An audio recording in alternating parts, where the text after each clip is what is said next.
નમસ્તે મિત્રો, આપ જોઈ રહ્યા છો ભારતીય જનસંદેશ સમાચાર. હું છું દિનેશ કુમાર બાબરિયા, ભાવનગર.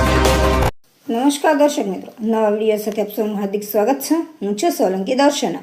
વડોદરા ક્રાઇમ બ્રાન્ચને મોટી સફળતા. રથયાત્રા દરમિયાન સોનાના અછોડા ચોરતી આંતરરાજ્ય બાવરિયા ગેંગની પર્દાફાશ. 2 મુખ્ય સાગીરાતો ઝડપાયા. વડોદરામાં રથયાત્રા દરમિયાન બાવરિયા ગેંગ સક્રિય. મોગિયા ગેંગ બાદ બાવરિયા ગેંગનો પર્દાફાશ. ક્રાઇમ બ્રાન્ચે 2 મુખ્ય સગીરતોને ઝડપ્યા. જીતેન્દ્રસિંહ અને આરતી બાવરિયા ઝડપાયા. રથયાત્રામાં 4 અછોડા લૂંટિયાની કબૂલાત. પોલીસે 4 અછોડા કબજે કર્યા. રાજસ્થાન હરિયાણા બોર્ડર પરથી આરોપીઓ ઝડપાયા. ગેંગના વધુ 5 મહિલા 2 પુરુષ સગીરાતોના નામ ખુલ્યા. અન્ય આરોપીઓની શોધખોળ માટે ટીમો રવાના કરવામાં આવી. અહેવાલ જાવેદભાઈ, વડોદરા.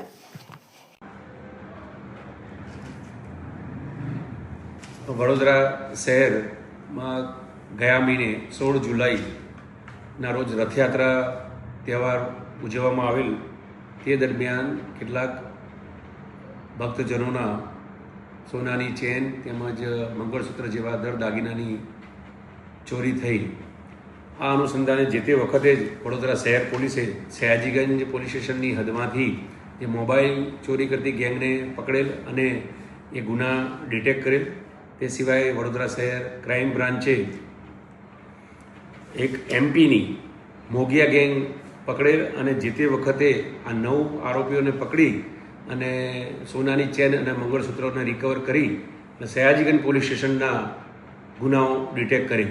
ત્યારબાદ રાવપુરા પોલીસ સ્ટેશનની હદની અંદર પણ આ જ પ્રકારના ગુના નોંધાયા હોવાનું માહિતી આધારે વડોદરા શહેર ક્રાઇમ બ્રાન્ચ સતત કાર્યશીલ રહેલ અને હ્યુમન રિસોર્સિસ અને ઇન્ટેલિજન્સના માધ્યમથી અમે એક ગેંગ આઈડેન્ટિફાઈ કરેલી. આ ગેંગ રાજસ્થાન હરિયાણાની બોર્ડરની છે કે જેને બાવરિયા ગેંગથી વિખ્યાત છે. અને આ બાવરિયા ગેંગને અમે કુલ 9 આરોપીઓને આઈડેન્ટિફાઈ કરેલા. જે પૈકી આ 9 આરોપીઓ પૈકી 2 આરોપીઓ જીતેન્દ્રસિંહ બહાદુરસિંહ બાવરિયા અને મહિલા આરતી ધરમસિંહ બાવરિયાને અલવર રાજસ્થાનથી ક્રાઇમ બ્રાન્ચ વડોદરા શહેરને પકડીને અત્રે લાવેલ છે. અને તેમની પાસેથી 4,60,000નો મુદ્દામાલ કે જેમાં કુલ 4 મંગળસૂત્ર અને સોનાની ચેનો છે જે પોલીસે કબજે કરેલ છે. અને આ 4 ગુના રાવપુરા પોલીસ સ્ટેશનની હદના છે. આ સિવાય અન્ય 7 આરોપીઓ પોલીસ પકડથી દૂર છે, તેને પકડવા જુદી જુદી ટીમો કાર્યરત છે. ભૂતકાળમાં પણ આ લોકો રાજસ્થાનની અંદર પકડાયેલ હોવાની માહિતી મળેલ છે.